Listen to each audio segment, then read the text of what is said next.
This video was made possible thanks to the support of our amazing patrons. We couldn't do this without you. Don't forget that you can support the channel for free and receive 10% off orders over $10 at Flipside Gaming by using the promo code Affinity at the checkout. Or if TCG Player or Magic Madhouse are more your thing, then be sure to place your order through our affiliate links in the description. Once again, at no extra cost to yourselves. Hello everyone and welcome back to Affinity for Commander. My name is Alex and today we are going to be counting down the top 5 mistakes that players make in a game of EDH. But first, a quick honourable mention. So let's start off and get nice and relaxed. Just you and me. Let's dim the lights a bit. Yeah. Put on some smooth jazz. Yeah. That's nice. And I'll get nice and closer to the microphone and use my best raspy ASMR voice. Now, we nice and relaxed? Good. Stop cutting lands from your decks! Far and away one of the biggest and most common mistakes people make in Commander and deck building is not running enough lands. Most decks run between 34 and 37 lands. And that's usually enough. Obviously, certain decks, depending on lands, such as Omnath or Tatyova, might run a bit more, but that's tending to be the good bandwidth you want to stick to. And just remember, all those big and fantastic spells you keep cutting lands for, you're not going to be able to cast without the lands themselves. If you get your hands on a new fantastic land you want to play, like a Fabled Passage or a Command Beacon, great, swap out a basic for it. But keep that rule. New land, swap out a land. New non-land card, swap out a non-land card. Keep your land count up. Simple as that. And this honourable mention helps us segue nicely into our number 5 mistake. Not reassessing your decks. Be honest, how many times has this happened to you? Saying things like, I don't have enough cards in hand, or why can't I remove these creatures, or why am I so far behind everyone else? And then you'll go back home, put that deck back on the shelf, and then you'll completely forget about these problems until the next time you take that deck out. How about, instead of taking D20s for your life total, instead take a pen, take some paper, use that for your life total, and anytime you have these thoughts, write down, my deck needs more card draw. And then, and this is the tricky part, when you get home, put more card draw in the deck. This process of constantly re-sculpting and reassessing an EDH deck is one of the best parts of our format. You don't get this type of thing with Standard and Modern where the formats are solved within a few months of it or something like that. I don't really pay attention. But this is the best bit. You get to make that EDH deck how it's going to work for you, how you want to play that commander, and that requires you to reassess it and sculpt it to exactly how you want. And speaking of sculpting and making a deck work, our number 4 mistake people constantly make, not running enough interaction. There is nothing worse than someone playing a Blightsteel Colossus or equally big threat, and no one at the table with full open mana having a response. Red has Chaos Warp, white has Path to Exile, Swords to Plowshares, black has Vashka's Contempt or Eat to Extinction, even blue has Reality Shift, and green, okay, green doesn't have exile creature removal, but turn it into a tree. Come on, there are answers. My point is that all colours have some means of answering most problems, so run them. Otherwise, no matter how much you just want to play counters with Gabe or combat steps with Neheb, you won't get to, because people will keep putting out threats that you will not be able to answer. It's kind of like that time in elementary school when the teacher called on you out of a class of 32 asking you what 7 times 9 was, and you just didn't know because you really struggled with the sevens, and now, oh god, everyone's staring at you and you don't know the answer, so you just get really frustrated and say 20, and oh god, the walls are closing in! And now you've just taken 11 infect damage, lost the game, and your parents are deeply disappointed with you. But going back to Magic for a second, and in the same vein as running interaction, let's go on with our number 3 mistake. Not running enough card draw. This one is a personal bane of mine, as it solves most problems on this list. Can't find any interaction? Draw more cards to find it. Missing land drops? Draw more cards to find them. Nothing to do with all that open mana at the end of someone else's end step before your turn? Cast a massive Sphinx's Revelation or pull from tomorrow.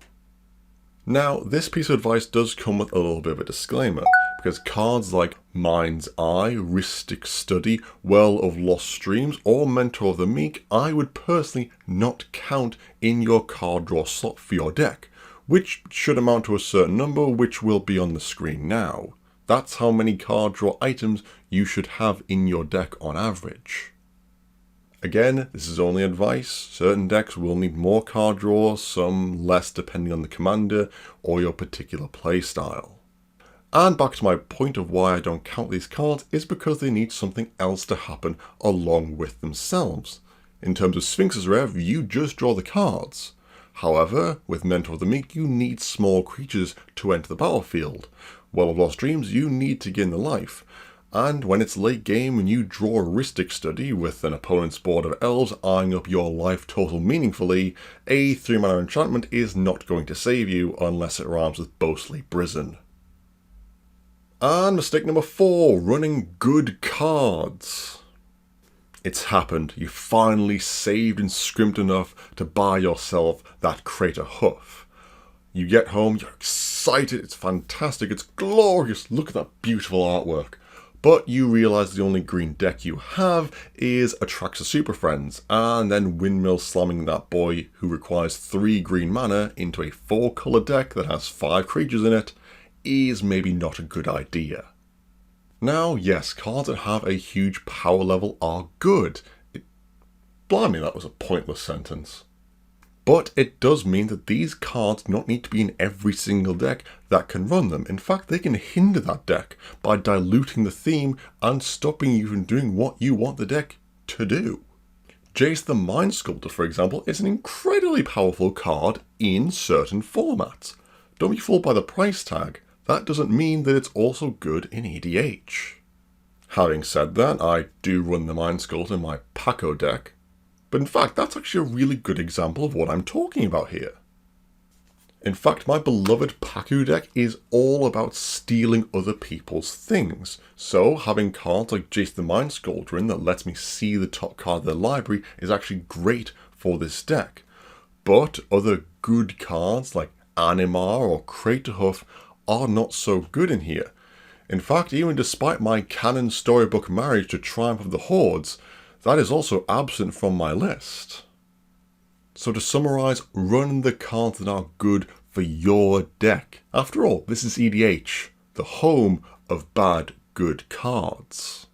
And finally, when polled, the biggest mistake people undoubtedly said across all of EDH that included themselves, other people, and, well, okay, especially us, was gonna have to wait until I ask you to do me a quick favour and make sure you subscribe to this channel, and if you're enjoying the content, like this video as well. We know upwards of 30% of people that are watching aren't subscribed, so help out the channel a bit, make sure you do subscribe.